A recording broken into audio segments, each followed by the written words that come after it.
Hey, what's up everyone? This video is going to be talking about what I hope to see in the next NRS game. A lot of people have been posting what they want to see in the next NRS game, and a lot of people think it's going to be another MK game, which I think is a safe bet. And also I'm going to be playing music from the 3D era MKs like Deception and Armageddon, and just to give an idea of the music I want to see going forward. But from MK9, I want to see a lot of MK9 inspired combos. Like, I think MK9 has really good combo creativity and like creative freedom. The combos are nice, fluid and smooth, fast and snappy, but there's also a lot of meterless launchers in the form of normals, strings, special moves, and a lot of characters in this game have like different archetypes. Like, there's some zoning, block pressure characters, 50/50s, aerial high flyer like characters like Kung Lao doing dive kicks and stuff. You have some teleporting characters, some anti-zoners, some space control characters, and all this other like fun stuff in the game. And a lot of the characters' combos are just very unique in this game. Like, Raiden did like a mid teleport combo right there. Reptile does a dash attack in the middle of his combo on whiff and is still able to convert off of it. Not only do I like MK9 for its combos, but I also like the fact that there's no variations or gimmicks of any kind. You don't have like a piece of your character, you just have a character and a full moves list. And I feel like the moves lists were bigger in MK9 for most characters than the moves lists we got in future MK games for other characters. So I'm hoping that there's no variations or no pieces of your character, just a complete character in your moves list. A form of defense that I miss in MK9 are jab anti-airs, and I know some people criticize the jab anti-airs for being too repetitive, but there's a lot of unique anti-air conversions that characters have in this game, like Sub-Zero, Scorpion, Jade's back 2, Johnny's back 3, Cabal stand 4, and some characters even use their special moves as anti-airs, like Kung Lao's spin. You have anti-air grabs that actually have priority, like Shiva and Jax. You have aerial throws, like Scorpion and Smoke's aerial throw. And pokes were also pretty good at anti-airing, like cross-up jump-ins, which I like that aspect too. So please bring back these anti-airs. MKX has the best poke system in my opinion, minus the low profiling and some pokes not being minus enough. But when you land these pokes on hit, they feel very comfortable to follow up from. And when you block them, you have a decent amount of time to react to see if they like canceled from their poke or not. And also, if you whiff these pokes, they're like not death on whiff like they are in MK1. So like when you're enforcing Oki, you're not like losing your turn or even getting punished from the opponent waking up off the ground with buttons just for whiffing your poke. So this clip right here is jailing off your pokes. Ermac is set to jump and he's blocking before his jump comes out, so he's jailed. And here's another example with Scorpion and his down 4. And the reason I bring this up is because in MK1, some pokes aren't even plus enough on hit to jail into certain things, and you can potentially get armored out of your hit advantage, which I heavily disagree with, and it's super annoying. And the down 1 anti-air conversions are very awesome in MK9 and MKX, especially X because you have the run button, but you can convert perfectly fine with dashes too, like in MK9. But the pokes recover so slow on hit in MK1, there's no anti-air conversion potential really. And MK1 thankfully scrapped the low profiling issue, thank goodness for that. MKX Oki was peak.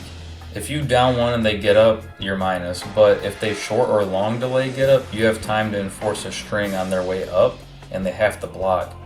And then you can actually start with your string on Oki if you want, and you're either going to be advantageous or at least safe but minus.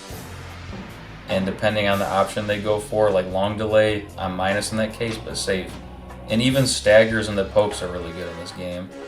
Like that was regular get up, this is short, and I'm safe, but versus long delay, I'm actually plus. And in MK1 and MK11 especially, there's just a lot of get up invincibility frames, so your attacks a lot of the time just go through your opponent and it allows them to just wake up with buttons, and it's super frustrating. If the opponent doesn't want to block, they should be forced to use their armored attack. That's what they're for. They're supposed to be the designated wake up attacks. None of this wake up buttons nonsense.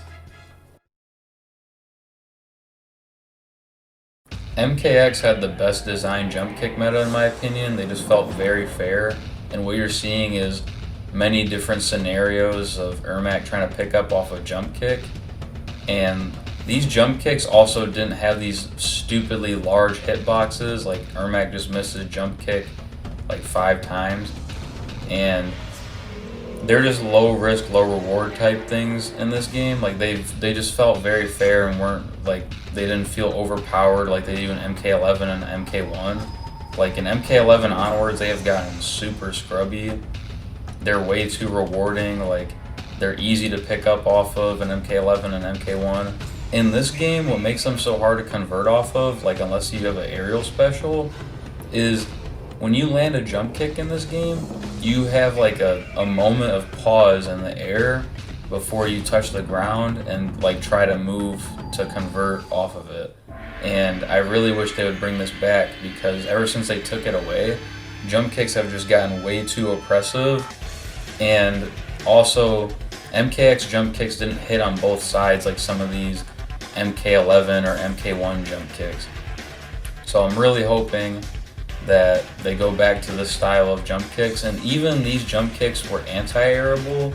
Like your best possibility of getting a conversion off your jump kick was if you did a really deep jump kick, like low to the ground. But at that point, you're leaving yourself like open to getting anti-aired, and I just think it was a very healthy meta for jump kicks from MKX. But in this clip from MK1, you have a double-sided jump kick landing from Liu Kang. So it hits behind, is easy to pick up off of, and it also hits very far forward. Along with Johnny's, his hits very far forward. You can hit it at like the very high up and still convert off of it, because there's no hit pause reaction when you land these jump kicks. When you land these jump kicks, you just keep following your opponent. And another thing that I did not like that they added is the air combat system, specifically with jump kicks, is super annoying and scrubby, because it auto-corrects on block into a string or a normal, and on hit, it just does an auto combo. And I love the air combat system, but specifically, jump kick should not have had these properties, because it just made neutral super annoying and oppressive. If they jumped at you, it just felt like an uphill battle, and that they were most likely going to be at an advantage, because if you blocked, they're jailing into their normal or string, and most of the time you couldn't armor out. In some characters' cases you could. And if they land it, they get a full combo. Like, jump kicks are just way too rewarding in MK1 and MK11. So I really hope we go back to the MKX jump meta that we had. And this is just a clip showing the air combat. This is the aspect of air combat I do like, and I hope to see it return. Especially Noob Saibot, his combos look very swaggy.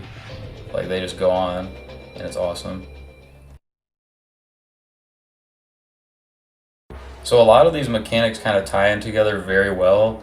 I love the chip damage and meter build in MK1, and a big reason why I like it is because it could be negated and checked by Flawless Block, because you don't have the issue of characters building bar too fast anymore because of Flawless Block, and not having too many breakers. And also I like that breakers cost 3 bars in MK1 instead of the 2 bars from the previous MK games. And also there's 2 bar special moves in MK1, which I think gives a lot of options and creativity for characters to have. Like Garrus has it for like offense and cool little setups. Havoc has it as like a way of trying to get like a comeback situation going, because his is tied to like a health deficit. Cyrax can drain your meter with hers, and there's just other cool things you can implement with 2 bar special moves, and I think it's just a really cool idea that I hope to see going forward. This is just dawning on me now, But can we please go back to regular health bars, like with 100 health value? I'm tired of seeing like these 1000 health characters with decimal numbers in them. In MKX, it was very straightforward and transparent, and I just would like to see them go back to that. Maybe have some characters have like 95 health, 105 health or something. That would be awesome. But yeah, here are just some other 2-bar special moves with their own special properties unique to the characters using them. One of the things I want to see heavily nerfed is Fatal Blows, because I'm sure we're going to be seeing them again. They should not have any pushback. There should be 1 attempt per round to use them, because currently they're reusable after like a 7-second cooldown from what I've tested. And the health value that you gain access to them should not be 30. That is way too generous. It should be like 5 or 10 or something, because it's an unbreakable 35%. And some of these things have tracking or like a full screen presence or whatever. And they also cost nothing, so I think these changes are heavily justified. I know I've been focusing on like the competitive gameplay stuff, but brutalities matter to me a lot, and I know they matter to casuals a lot as well. And the finish them screen from MK11 and MK1 needs to get scrapped. It just only hinders the brutality sequences and causes your combos to drop with the screen slowdown. Super unnecessary addition. And also, in MK1 and MK11, you can't grab your opponent in a juggle state like you could in MKX. And I wish this feature would come back, but it should only be accessible and possible if your opponent is already dead. And meter burn throw should also make a return, specifically just to make brutalities easier to set up. MKX nailed the brutality system. There was no screen slowdown from the finish them screen because it happened after your sequence. And meter burn throw just also makes your possibilities way more lenient for brutalities. And I'm going to show a brutality montage I made with some characters in MKX, just to compare the brutality sequences from X to 11 and 1.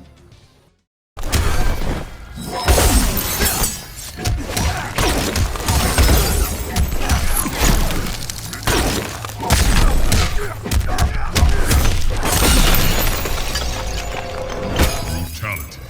Feel the chill of despair. Sub-Zero wins. Do.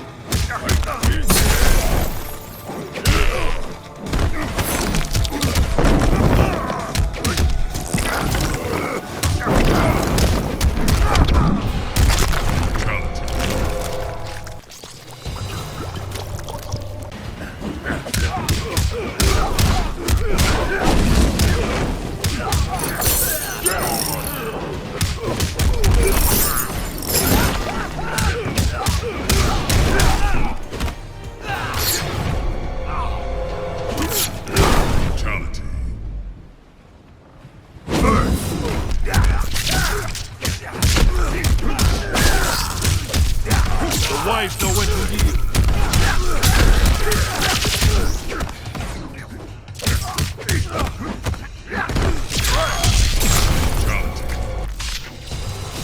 Do not provoke a god. When the finish them screen is active, lots of moves properties get changed. So during this screen, Garrus can't freeze the opponent with time freeze or snap. And a lot of other characters are affected by this too. And Sand Clone, it disappears the second the opponent dies, regardless if the Sand Clone is the one killing the opponent or you, the Garrus player yourself, doing it. And then there's some special moves in the game that have a consistent hit reaction or animation. Like Command Grab, this is just how it normally triggers. But this Command Grab brutality only triggers on a grounded opponent for some reason. Even though if you do it in a juggle, the animation is the exact same. And the meter burn as well, same exact animation, doesn't trigger the brutality for some reason. Even though the properties on the move aren't changed. And then like some brutality just have like annoying distance requirements, like full screen or half screen. Like those requirements shouldn't be so annoyingly strict. This example right here is another example of a standing only brutality. you can't trigger this time freeze brutality on an opponent that's airborne. And I don't understand why, because Sub-Zero Cameo literally has a very similar brutality. When you're frozen on the ground, you're always like in the same like style of like being frozen. And if you freeze your opponent in the air, there's also a position for them to be in frozen mid-air. Why couldn't you have applied this to the time stop brutality that Geras has? And the joke is on me because this was a thing in MK11 Geras. He could freeze and brutality you in a juggle and have it trigger. The health value you see on screen is the health range my opponent had to be to land this brutality sequence. When you factor in all these brutality restrictions and like all the properties that change when the finish them screen happens, along with your opponent just needing to be standing in some instances or whatever, it just makes hunting for brutality super hard, and my opponent shouldn't have to be at a specific health range to land a brutality sequence I want to land. This wasn't an issue in MKX. For example, this health value is what my opponent has to be at to land this specific combo. Otherwise, it's impossible to land my brutality combo. And that's a 0.91% leeway of health. So please, remove the screen slowdown, stop restricting moves, and make the finish them screen happen after your sequence, just like in MKX. And also, make tournament mode unlock brutalities so we can watch offline tournaments have brutalities because they're never unlocked, especially in Pro Comp. That's very crucial. Besides the core gameplay, there should be other forms of gameplay, like in the form of mini-games, like the test games, Test Your Might, Test Your Sight, Test Your Strike, and Test Your Luck. And I think MK1, the newer version of MK1, like 2023, I think Invasions provided Test Your Might, but it was only through Invasions. Test Your Might didn't have its own game mode, so you had to traverse through Invasions to find a Test Your Might spot, which was annoying. These test games should just be staples throughout every MK game, in my opinion. And I believe there were only 2-player offline modes. And I don't think Chess Combat or Puzzle Combat was online accessible, but I wasn't playing during that era. So I don't know for sure if that's true or not. But if that is the case, these game modes should be 4 players and online playable. And some of these mini games had really cool music, like Puzzle Combat had lots of cool songs for the stages. In Chess Combat, when you were playing your turn, there was just nice little background music. So like these mini games could add a cool like soundtrack too. Excuse me. And another thing too is like you should be able to like get currency like on the quicker side through these mini games, or like earn certain rewards. Like maybe there's a Geras skin that's only unlockable if you break the highest Test Your Might game, which would be like Diamond or something, I don't know. And you should just like, it's just another game you can play that's not the core gameplay. And this is the type of game that maybe as a competitive player your IRL friends would play.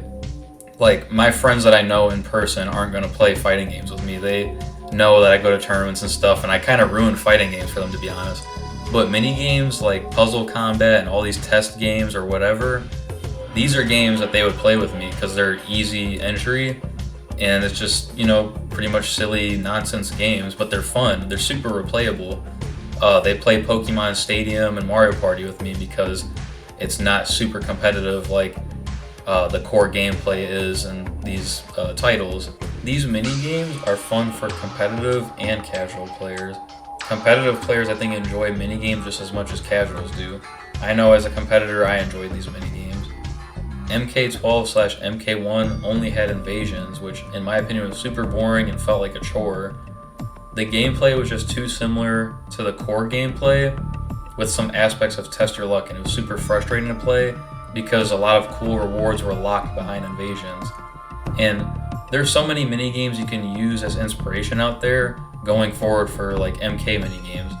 Like there's even this quiz simulator mini game on Pokemon Stadium. You can definitely have MK lore quizzes to play with 4 people online. And you can have like free-for-all, mini-games, 3v1s, 2v2s, 1v1s, whatever the case may be. And they should be publicly online playable, or if you just want to invite your friends online to play them. And you can definitely get inspiration for these mini-games and turn them into like MK-themed mini-games. And casuals and competitive players will be happy. So MK1 on release, the online features, just going over them. There's ranked, like the Combat League stuff. This is Warrior Shrine right here. They are essentially like, I guess, leaderboards throughout the seasons of ranked. Then you have your casual versus, your casual King of the Hill, your private versus, private King of the Hill, which you have Forever King, Scrimmage, and Normal for the King of the Hill types. And you have the option to have crossplay on or off. You have online practice, but that wasn't at the launch of the game. Definitely should have been. And then you have these online settings like enabling crossplay or not, notifications, display like QoS and match, and muting mics, stuff like that. And then you have some profile information, like that's daily challenges stuff right there. But you have statistics from like your overview, invasions, online, Combat League, characters, your 10 most recent replays, which if possible, it would be awesome if you could hold more replays, but I don't know what that looks like on the dev side of things. And then there's like a patch notes tab. What you're seeing on screen here is MK Deception, which was made in 2004, and it looks like you can invite people to play chess or puzzle combat. I wasn't sure if you could or not kind of play this game online. But this is their matchmaking system and online lobby system in MK Deception. MK12 doesn't have this feature. Modern fighting games on release should always have online lobbies. It makes tournament organizers' lives a lot easier because all your competitors can be in that same lobby with you, and you can just ping them if you need them, and your competitors can ping their opponents when they need each other, and they're all in the same place. And then streamers, I'm sure they use this with their viewers a lot too. It's just a feature that should have never went missing in the first place, and I really hope it returns in the next game.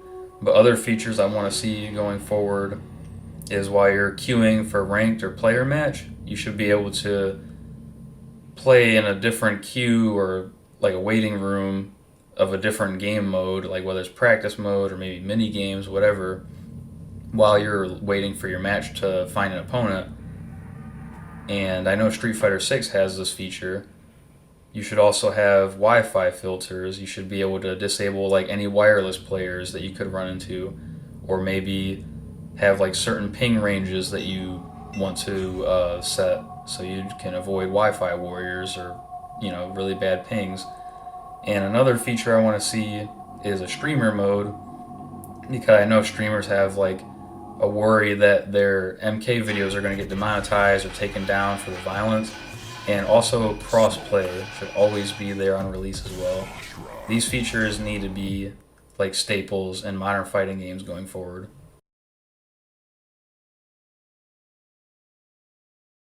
This is the premium store for MK12, and what I don't like about it is these items rotate. So I think it's like a FOMO tactic or something, which I think is super dumb. You should just have availability at any time for any items you want that are on the store. Maybe if it's like a seasonal skin, like a Christmas skin or something, I don't know, maybe. But yeah, they should always be available at any time. That FOMO stuff is dumb. And going through some of the skins, I'm mainly going to be talking about the legacy skins here, but this is the MK95 Scorpion. You know, it looks pretty good. I'm putting the MKX mask on now so I can pair it with the costume. That also looked pretty good. Pretty much does look the same, both of these costumes. But then you have some skins in this game that don't look like exactly the same or similar.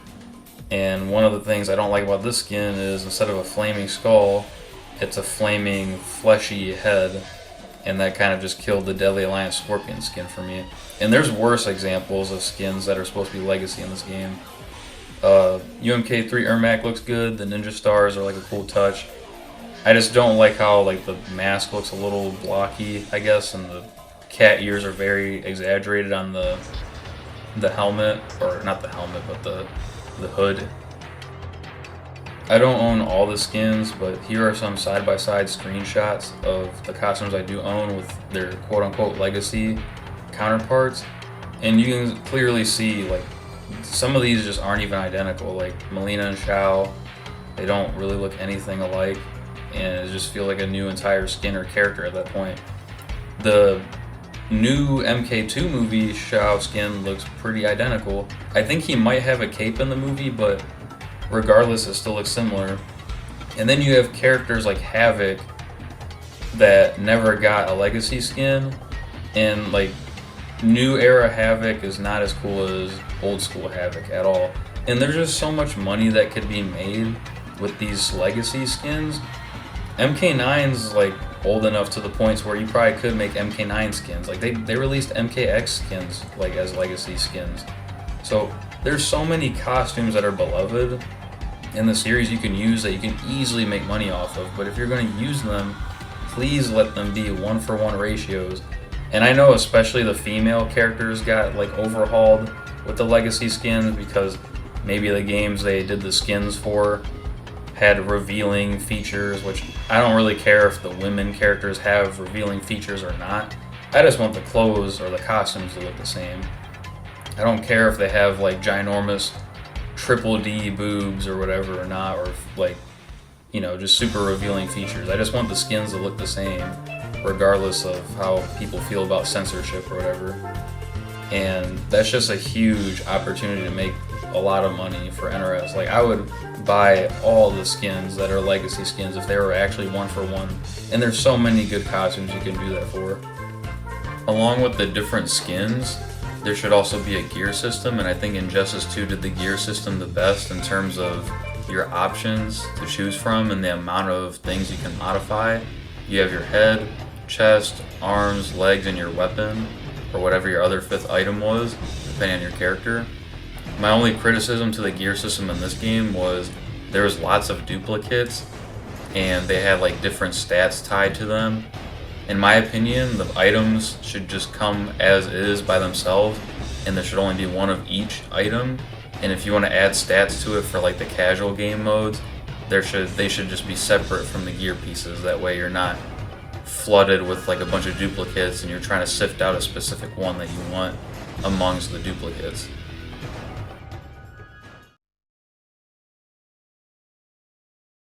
Another heavily requested feature is having a jukebox.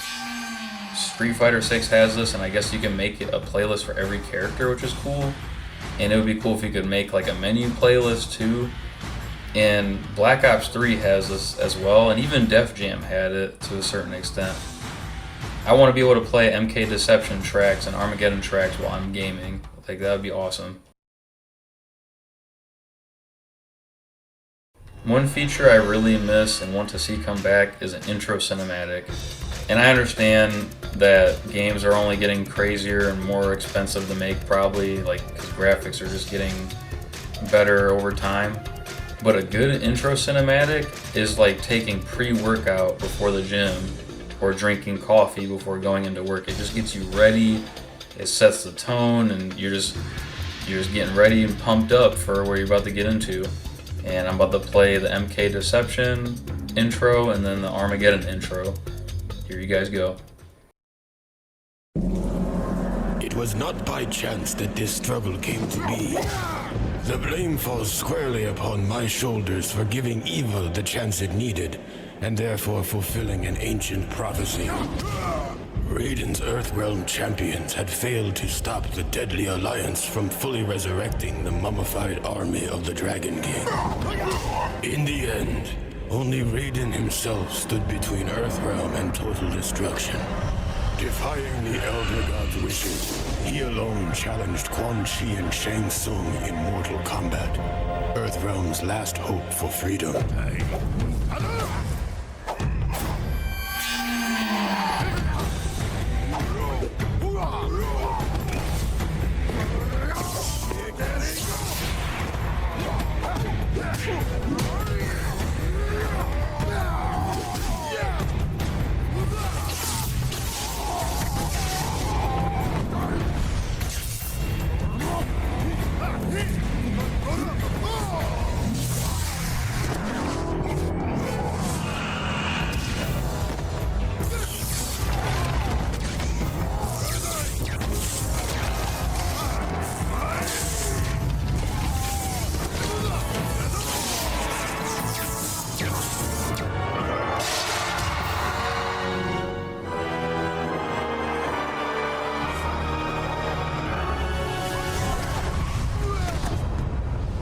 Raiden fought well against the two sorcerers, and it seemed as though victory was at hand.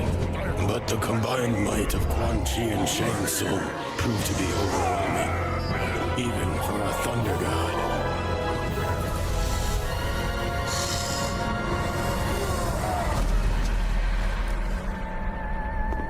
Raiden was defeated. The Deadly Alliance had won.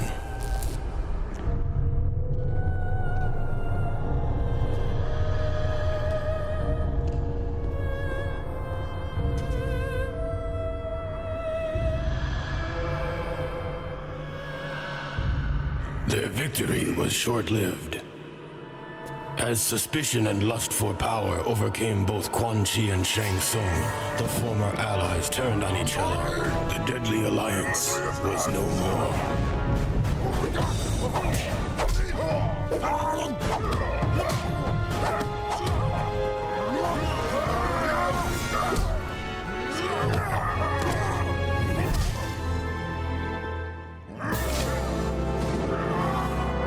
Quan Chi defeated Shang Tsung and reveled in his conquest.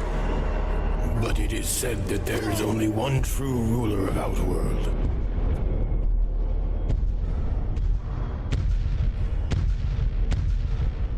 And that ruler had returned.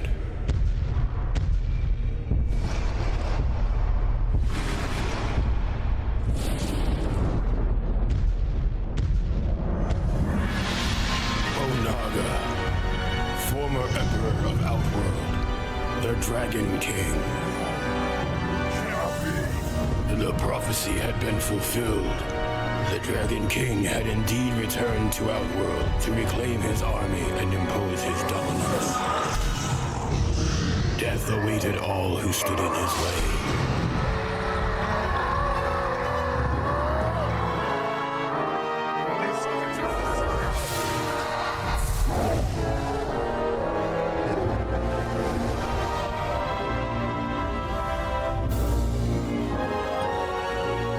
So it was that a new alliance was formed out of desperation.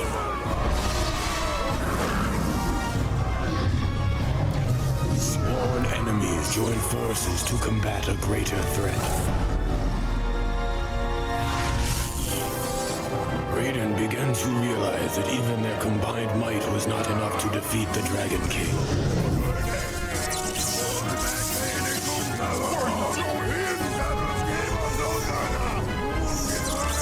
There was only one chance left.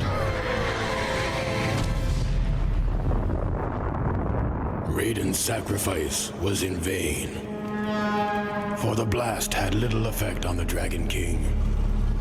Now Onaga has what he needs to shape the realms as he sees fit.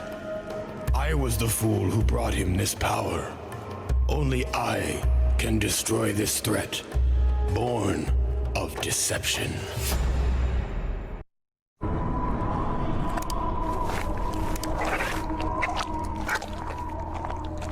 There have been many powerful warriors throughout the millennia. But ages of mortal combat have begun to tear the fabric of the realms. The critical point has finally been reached.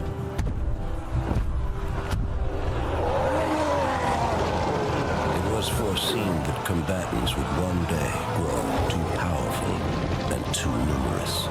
If left unchecked, their intensifying combat would weaken and shatter the realms and bring about the apocalypse.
Elder Gods demanded a safeguard be put in place to avoid total destruction.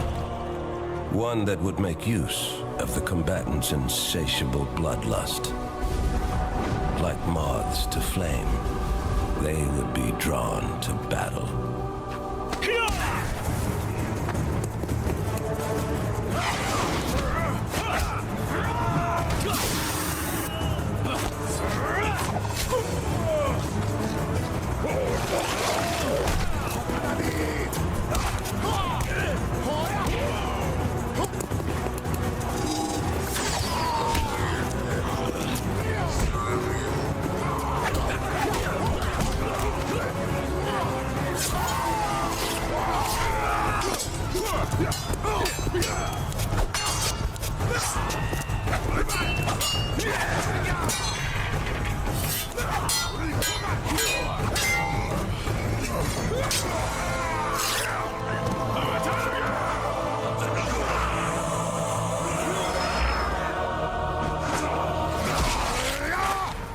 At the apex of destruction,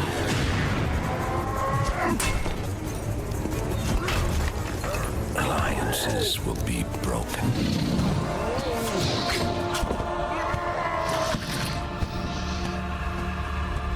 And old hatreds will be revived.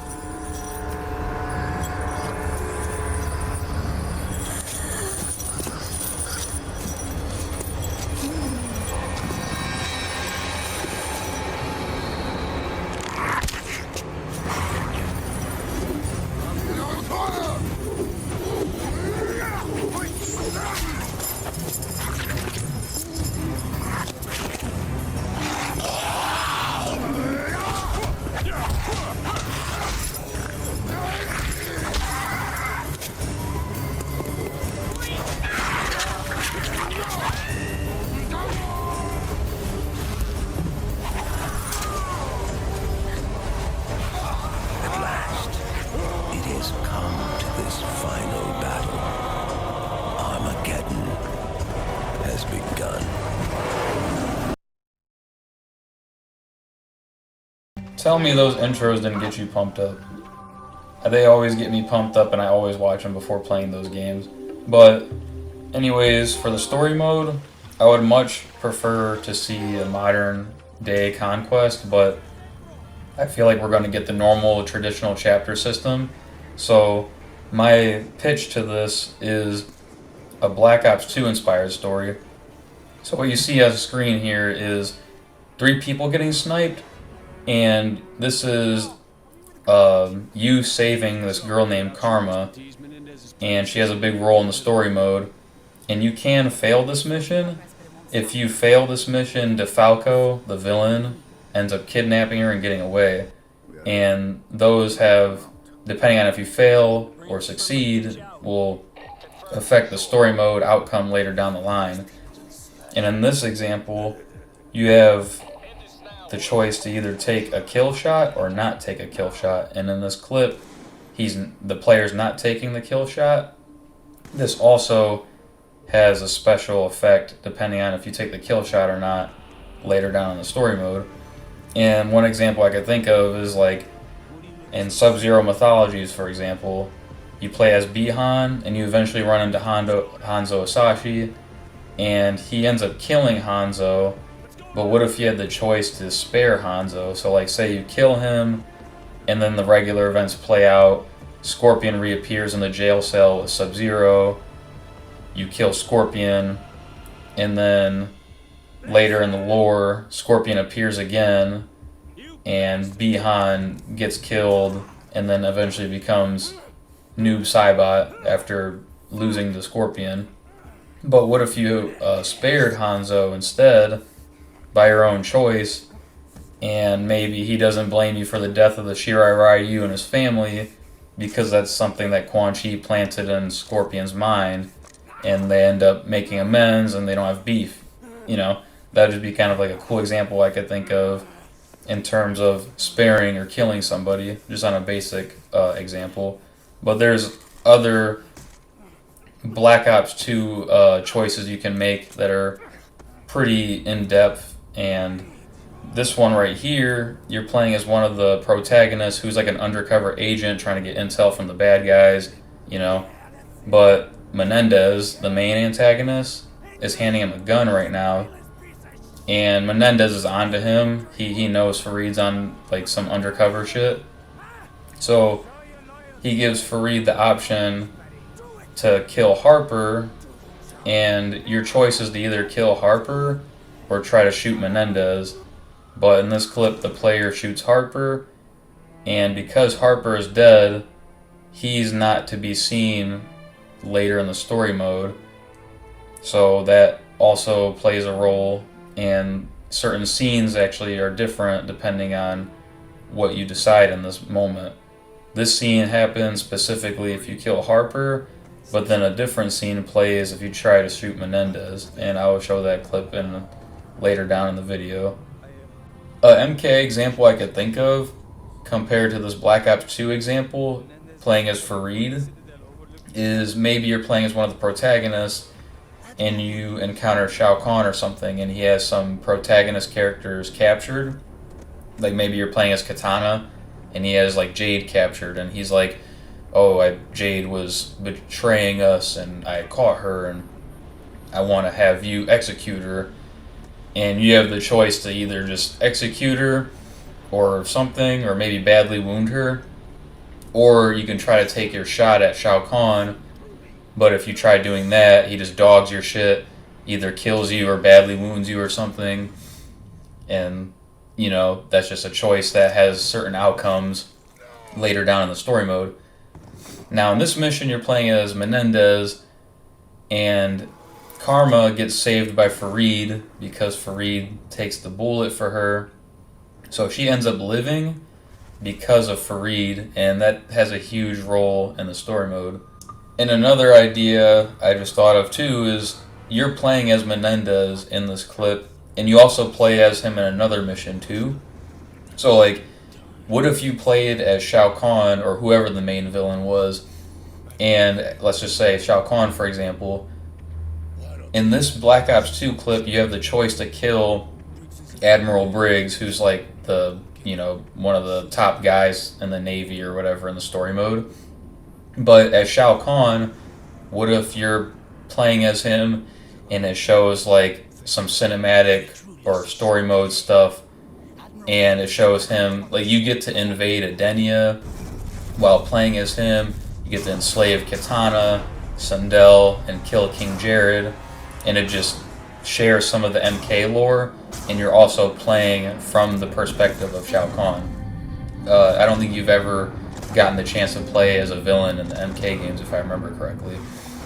And in this clip, you're playing as David, the main protagonist, and you have the choice, after capturing Menendez, to either kill him or spare him. And in this clip, the player chose to spare him, and killing or sparing Menendez has severe outcomes, like good and bad, depending on what you choose. Sparing him is the better outcome, and this game actually has 8 different outcomes, but I'm only showing 3, and this is the best outcome I'm showing you. So, because you didn't take the kill shot versus Mason, you end up having Woods and Mason have a reunion 30 years later, and this is why they're old men. And then, because you killed Harper as Fareed, Fareed ends up living, because if you try shooting Menendez, spoiler alert, he kills you, and I'll show examples of that. And then, because Fareed's alive, he takes the bullet to save Karma, and Karma is able to save the day pretty much, and prevents Menendez from escaping prison. And then Mason, after reuniting with Woods, Woods invites David over, and David is Mason's son, and, you know, he's just pointing at him, this is your dad, and then it's just like a happy reunion. So this is considered the best ending if you meet all the requirements in the Black Ops 2 story mode, And I just think you can take this so many different ways, like in the MK lore, and it's just really cool, honestly. I just think it's a really cool idea because the chapter system's pretty linear, and this would make it less linear if you had like these choices to make. A common criticism too about the linear chapter system in the MK games is the character you play as always wins, so it like throws off power scaling and lore from character to character, and certain characters shouldn't be beating other characters. It's like a nitpick, but valid in my opinion. Now, if these sequence of events happens where if you kill Mason, fail to save Karma, and you try to shoot Menendez, this is the ending you get. So that's Mason after taking the kill shot, and then in the Harper versus Menendez choice, if you try shooting Menendez, like I said earlier, this is him dogging your shit. And like I said with my MK example, you could have Shao Kahn do something similar to like Katana or something maybe, because like he said, he found Jade doing like bad things and like is a betrayer.